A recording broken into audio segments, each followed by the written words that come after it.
ఇది బెజవాడ దుర్గమ్మ సన్నిధి, నమ్మిన భక్తులకెల్లా ఇది ఏ పెన్నిది.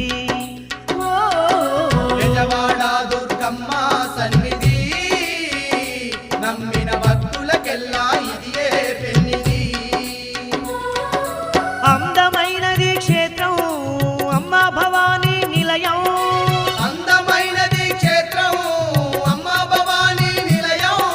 భువిలోన స్వర్గధామం ఆ దుర్గామాత నిలయం, భూమిలోన స్వర్గధామం ఆ దుర్గామాత నిలయం. ఇది ఆదిశక్తి దుర్గమ్మ శిఖరము, ఎన్నో మహిమలు గల్లా మహాపుణ్యక్షేత్రం. బెజవాడ దుర్గమ్మ సన్నిధి.